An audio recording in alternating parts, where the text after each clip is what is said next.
Lebanon में सबने देख लिया है, अभी मैंने शॉट भी जारी किया है।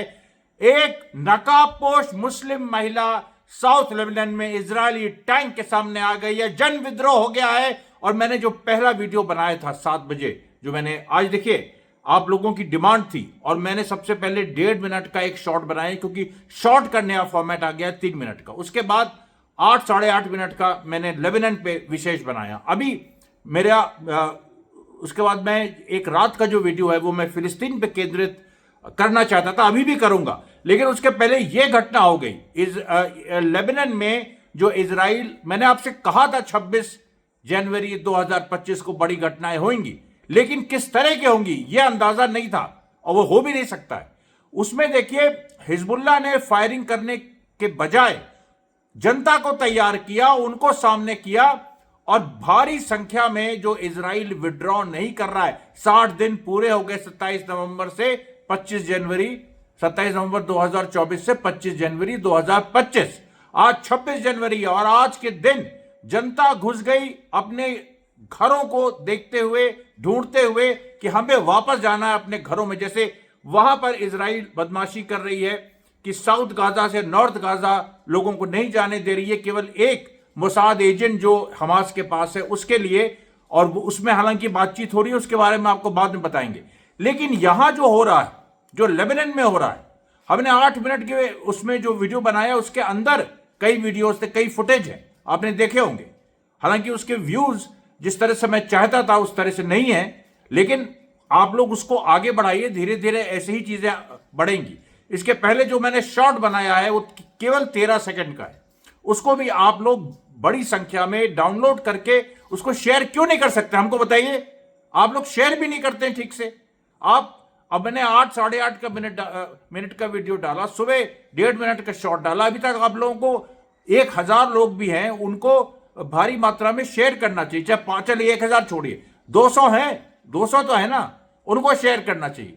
और अभी जो ये जो शॉट डाला है जिसमें एक मुस्लिम लेबनीज महिला लगातार एकदम सामने टैंक के खड़ी है, मतलब जो चाइना में तियाननमेन स्क्वायर में हुआ था 1987-88 में, उस तरह की घटना हो गई है। और उसमें और एक घटना नहीं है, देखिए कई घटनाएं ऐसी हो रही हैं जिसमें एक और जगह देखिए टैंक के सामने एक बूढ़ा आदमी खड़ा है, एक बूढ़ा आदमी टैंक के सामने खड़ा है। उसके बाद आप देखिए और कुछ महिलाएं इजरायली सोल्जर्स के सामने खड़ी हैं, वो हिजाब में हैं, गोली इजरायली सोल्जर चला रहे हैं, फिर भी वो वहां खड़ी हैं। बड़ी घटना हो गई है, देखिए बड़ी घटना। मैं इसका, क्योंकि ये देखिए, ये आवाजें देखिए, ये बड़ी घटना है। इसमें लगातार, इसमें पूरा एक महिला खड़ी है और वो पूरा अपना इस तरीके से देखिए, ये देखिए इस तरीके से वो खड़ी है सामने, पूरा सामने गोलियां चल रही हैं। एक बहुत बड़ी एक ये जन विद्रोह है, ये क्रांति है, उसके सिवा ये कुछ नहीं है। इसमें अगर इस चीज को नहीं समझा गया तो ये देखिए, ये देखिए, ये देखिए, ये पूरा लोग यंग लोग जो हैं, यंग लोग हंस रहे हैं, मुस्कुरा रहे हैं और टैंक के सामने खड़े हैं। इसको आप क्या कहेंगे? किसी की हिम्मत है इसको नकारने की? किसी की हिम्मत और किसी यूट्यूबर की है? और मैं जब किसी दूसरे का नाम लेता हूं तो आप लोग कहते हैं कि हम उनका चैनल देखने चले जाते हैं। अरे पागल हो गए हो क्या? दिमाग खराब है? यहां पर मतलब ऐसे ऐसे बातें लोग करते हैं। अगर तुम्हें नहीं समझ में आता है तो मत आओ, मैंने बार बार कहा है, लेकिन बेवकूफी की बातें मत करना यहां के कि हम कहीं और चले जाएंगे और ये, और हम वो टीसीएच में चले जाते हैं। खबरदार इस तरह की बात की तो खैर नहीं है तुम लोगों की। अभी देखिए, अभी ये जो पूरी बात है, ये लेबनान में जनता कह रही है, we made a mockery out of the occupation and we continue to mock them. ये देखिए, हमने इजराइल का मजाक बनाया है और हम इजराइल का लगातार मजाक हम बनाते रहेंगे। गाजा में भी देखिए क्या हो रहा है। गाजा में पूरा युद्ध विराम चल रहा है, लेकिन जो साउथ से नॉर्थ गाजा लोग आना था, जिनको कल जब 4 फीमेल सैनिक सोल्जर्स को हमास ने रिलीज किया, इजराइल ने अड़ंगा लगा दिया कि एक वो महिला को तुमने नहीं रिलीज किया जो मोसाद एजेंट है। हमास ने कहने की बात हुई थी सैटरडे को उसको रिलीज करने की आने वाले, तो इन्होंने रोक दिया साउथ से नॉर्थ गाजा आने जो लोग। अच्छा, और जो लोग आ रहे हैं उनको इन्होंने देखिए पिछले कुछ घंटों में पिछले 24 घंटों में और 72 घंटों में समझ लीजिए 23 लोग मारे गए और 23 लोग में से कुछ रबल से निकले हैं और 5 हैं ऐसे जो पहले से घायल थे वो मारे गए और 11 इंजरीज आज की हैं, 11 इंजरीज। तो ये पिछले 72 घंटों में 23 नई शहादतें सामने आई हैं, जिसमें कुछ लोग रबल में जो मलबे से लगातार निकाले जा रहे हैं, करीब 10,000 लोग मलबे में जमा है पूरी जो गाजा में युद्ध हुआ उसकी वजह से। और उसके बाद 11 आज जो इजराइल ने गोली चलाई कुछ लोगों पे गाजा से जो साउथ से नॉर्थ आ रहे हैं, उसमें 11 इंजरीज हुई हैं। उसके बाद देखिए कई जो हैं लोग अभी भी रबल्स के नीचे हैं। नेत्जरीम कॉरिडोर को अभी इजराइल की सेना ने पीछे हट गई है, लेकिन खाली नहीं किया है, क्योंकि वो अभी नॉर्थ साउथ गाजा के जो लोग वहां पर नॉर्थ गाजा के लोग विस्थापित होकर साउथ गाजा गए थे, उनको वापस वो धीरे धीरे आ रहे हैं। इजराइल ने रोक भी दिया है फिलहाल कि वो राशिद स्ट्रीट के आगे ना जाएं। और मैंने देखिए जो एक शॉट बनाया था 1.5 मिनट का जो दिन में डाला था, उसमें आप देखिए तो उसमें नेत्जरीम कॉरिडोर का मैप भी है और सारी चीजें हैं। इसमें मैं नहीं डाल सकता क्योंकि इसको फिर वो उस तरह से कर देंगे जैसे हमेशा एक हमारे साथ हुआ है, आप जानते हैं उस बात को। उसके बाद देखिए जो टोटल जो एक जिस तरीके से जो जनिन में लड़ाई हुई है, जनिन में देखिए आज कम से कम 13 जगह इजरायली सेना का सामना किया। एक तरफ पूरा लेबनान का माहौल चल रहा है, गाजा का माहौल चल रहा है, और लेबनान वेस्ट बैंक में लगातार कम से कम 13 ऐसी घटनाएं हुई हैं। 11 घटनाओं में इजरायली सोल्जर्स इंजर्ड हुए हैं, उसको आईडीएफ ने माना नहीं है। उसमें से ज्यादातर सोल्जर मर्सिनरी, एक सोल्जर मर्सिनरी निकला इथोपिया का, दूसरा सोल्जर निकला वो कहीं और का था, सूडान वगैरह का था। और ऐसे ऐसे चीजें सामने आ रही हैं कि एकदम चौंका देने वाली। और ये मैंने पहले ही बताया था, पहले भी ऐसा क्योंकि इजराइल ने बहुत सारे मर्सिनरीज को रिक्रूट किया और उन मर्सिनरीज को वो मरने और कटने के लिए भेजता है। उसको कोई जवाबदेही नहीं है क्योंकि उनका कोई अता पता नहीं, उनको दुनिया में कहीं से उठा के तुम भेज दो, थोड़ा पैसे की बात होती है, वो पैसा दे दो, उनके जहां कहते हैं वहां पहुंचा दो, बस ये है। अब आप देखिए कि जनिन में जो लड़ाइयां हो रही हैं, उन लड़ाइयों में जो रेजिस्टेंस अब जिस तरह से लड़ रहा है, वो स्नाइपिंग खुद अब रेजिस्टेंस ने शुरू कर दी। अभी तक पैलेस्टीनियन अथॉरिटी वहां पर करती रही पिछले करीब 40 दिनों से, और फिर इजराइल ने जो हमला किया है, और इजराइल ने केवल जनिन पे हमला नहीं किया, तुलकरेम को भी घेर लिया है, नाब्लस पे भी घेर लिया चारों तरफ से, क्योंकि गाजा में उनकी हार हुई बड़ी। अब वो वेस्ट बैंक में उन्होंने हमला किया, उसके बारे में पूरा हम आपको लगातार बताते रहे, और वेस्ट बैंक को चारों तरफ से घेरा। और उसमें देखिए जो नाब्लस है, क्योंकि जो जितने शहर हैं या जिसने गवर्नेट्स हैं, डिस्ट्रिक्ट जो भी कह लीजिए उनको, जनिन, तुलकरेम, कलकलिया, रमल्ला, और ये पूरा नाब्लस, टूबस, ये पूरा जो नॉर्थ सेंट्रल ये है वेस्ट बैंक, और साउथ में हिब्रोन, जेरिको, और उसके बाद जेरूसलम, बेथलेहम, रमल्ला जो बिल्कुल बीच में है और पैलेस्टीन अथॉरिटी का कैपिटल है, उन सब को इन्होंने घेरा हुआ है। और इनका मकसद ये है कि नाब्लस के लोग हिब्रोन नहीं जा पाए, हिब्रोन के लोग नाब्लस नहीं जा पाए, जनिन के लोग तुलकरेम नहीं जा पाए, तुलकरेम के लोग जनिन ना जा पाए, और ये फाइटर्स के मूवमेंट को रोकने के लिए, और ताकि जो एक व्यापक जो एक जन उभार है या विद्रोह की स्थिति वेस्ट बैंक में है वो सामने नहीं आए। लेकिन देखो लेबनान में क्या हुआ, तुमने इतना रोकने की कोशिश की, लेबनान में जनता सड़क पे आ गई, और वहां पर खुल के एक महिला टैंक के सामने, बुजुर्ग टैंक के सामने इतनी बड़ी बड़ी घटनाएं हो रही हैं, और इसको लेके किसी भी तरीके का कोई कहीं बहस नहीं है। जो मैं फिर कह रहा हूं कि कोई अगर किसी में दम है तो मैं चैलेंज करता हूं कि तुम इस चीज को दिखा के अपना प्रूफ। मैं सबसे पहले अमरीश मिश्रा स्पीक्स ने इस पे शॉर्ट बनाया, डाला, आज भी देखिए हम सबसे पहले इस चीज को एड्रेस कर रहे हैं। लेबनान में करीब 13 से ऊपर लोग मारे भी गए, कई उसमें घायल भी हैं।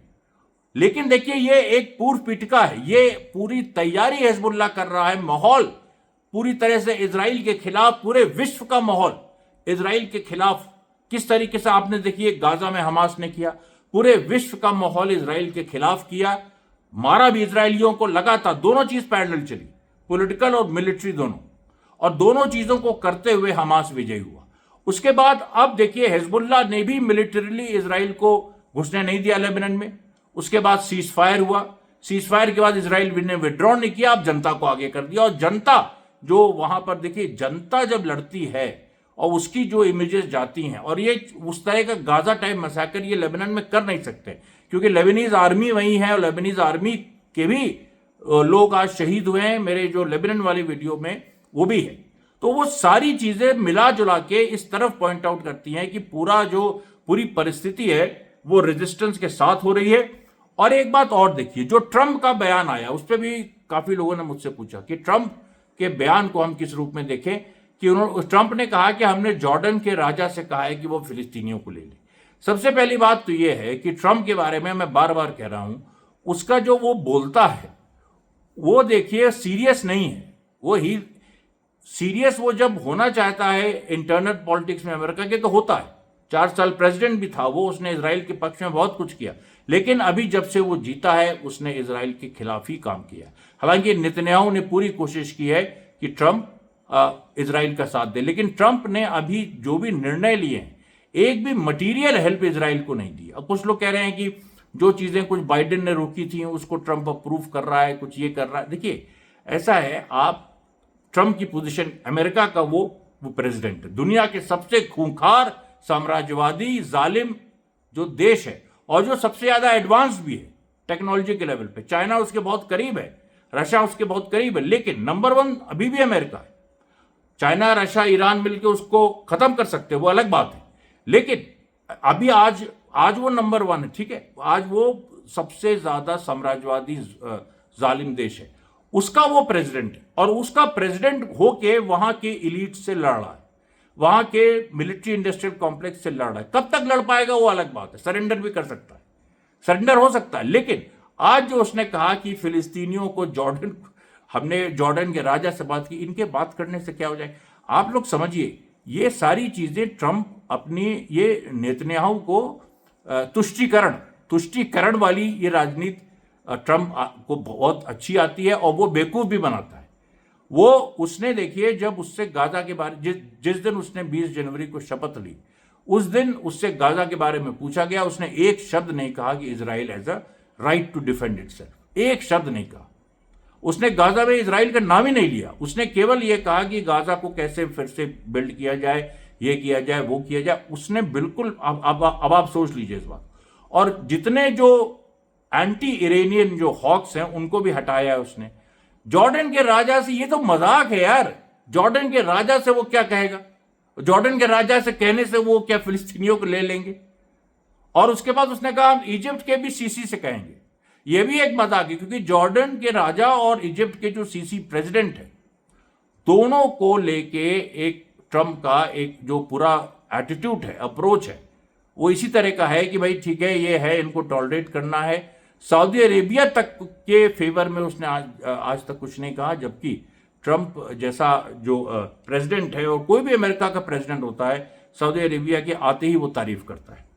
तो ये देखिए जो पूरी सिचुएशन है उसको देखते हुए, अब देखिए the south liberates the homeland, नई ये खबर आई है कि जो लेबनान में हो रहा है उसमें एक बड़े लेवल पे यारोन में एक बड़ी घटना हुई है, जब यहां पर कुछ युवकों ने एक इजरायली वाहन को जला दिया है। यह अप्रत्याशित है, ये युवक हथियारबंद नहीं है, ये हिजबुल्लाह के उस तरह से नहीं है। अब ये साउथ लेबनान तो भाई शिया डोमिनेटेड है, वो तो है ही, लेकिन ये हिजबुल्लाह के कोई उस तरह के कोई मतलब काडर नहीं है। मास सपोर्ट हो सकता है कि उसके जो हिजबुल्लाह का मास बेस है उसका हिस्सा है, लेकिन इन्होंने इजरायली बस जला दी, इजरायली जो जीप जला दी, मिलिट्री व्हीकल। ये कैसे वहां तक पहुंचे, अनार्म्ड लोग वहां पर तक कैसे पहुंचे। अब देखिए पूरा जो ये लड़ाई है, जब 13 से ऊपर लेबनीज सिविलियन मारे गए हैं, तो ये हथियारबंद लड़ाई की तरफ बढ़ता जा रहा है। जनता उसमें अब देखिए जवाब दे रही है। साथ ही साथ देखिए आपको एक और बड़ी घटना बताएं, रशिया ने आज एक नया वेपन अपना अनवील किया है, जिसमें एक विंग्ड सुप्रीमेसी है। विंग सुप्रीमेसी मतलब कि जैसे मतलब वो ड्रोन है और ड्रोन के जो आकार होते हैं, जिसमें वो एक कुछ प्लेन के आकार में होता है, कुछ हेलीकॉप्टर के आकार में होता है, इस तरह से अलग अलग, मतलब सामान्य भाषा में कहा जाए, उसके टेक्निकल टर्म्स दूसरे हैं, उस तरीके के जो उसमें एक हाइब्रिड ड्रोन बनाया और उसकी विंग सुप्रीमेसी, मतलब उससे ज्यादा तेज कोई अगर मतलब जो उसको हैंडल कर रहा है वो चाहे तो उससे ज्यादा तेज कोई ड्रोन वार नहीं कर सकता है। उसकी जो स्ट्राइकिंग रेट है, मतलब वो जब जैसे धीरे से शुरू होता है, पर जब वो अंत में आता है तो वो सारे ड्रोन जो आज दुनिया में हैं उनको सरपास कर देता है। यही टेक्नोलॉजी चाइना भी ले रहा है, यही टेक्नोलॉजी ईरान भी ले रहा है, और इसको लेके पूरी दुनिया में एक बड़ी जबरदस्त बहस भी है, और इसको लेके एक अमेरिका के अंदर एक डर भी है। और अमेरिका में देखिए, ये जो ग्रीनलैंड वगैरह की बात हो रही है, इसकी बात हो रही है, आपको पता है अमेरिका के पास अभी भी रशिया के और ईरान की टक्कर की आईसीबीएम नहीं है, इंटरकॉन्टिनेंटल बैलिस्टिक मिसाइल्स नहीं है। अमेरिका की भी अभी भी पावर पुरानी तरीके की एयर पावर है, यानी फ्लीट्स हैं, जेट्स हैं, इस तरह से हैं। और आज की जो आधुनिक 21st सेंचुरी की लड़ाई, जैसे हमने यूक्रेन में देखा, गाजा में देखा, ये और मतलब हमने लेबनान में देखा और सीरिया में भी देखा, अब ये ड्रोन्स की लड़ाई हो गई है। यमन में देखा हमने, यमन एक टेक्नोलॉजिकली बैकवर्ड कंट्री होते हुए भी उसने ड्रोन की वजह से कैसे अमेरिका पे उसने एक एज अभी तक वो बनाए हुए। ये बहुत महत्वपूर्ण बात है और इस चीज को कोई निगेट नहीं कर सकता। दूसरी बात देखिए, एक और आंकड़ा आया है कि फिलिस्तीनी जो सबसे पढ़े लिखे हैं अरब दुनिया में, उनका एक हिस्सा दुनिया के बाकी मुल्कों में जो है वो छोड़ के गाजा आ रहा है। अब वो गाजा कैसे पहुंच रहे हैं, क्या पहुंच रहे हैं, मुझे नहीं पता, लेकिन ये जो एक डेवलपमेंट हो सकता है कि वो इजरायली अरब्स हैं उनके बीच आ रहे हो सकता है हमास का ये कोई नया मोबिलाइजेशन हो, हमास फिर से 7 अक्टूबर जैसी कोई चीज प्लान कर रहा हो। ये देखिए, इन सारी संभावना, क्योंकि लगातार हमने देखा है कि जो एक्सेस ऑफ रेजिस्टेंस है, इसने लगातार चकित किया है, सरप्राइज किया है।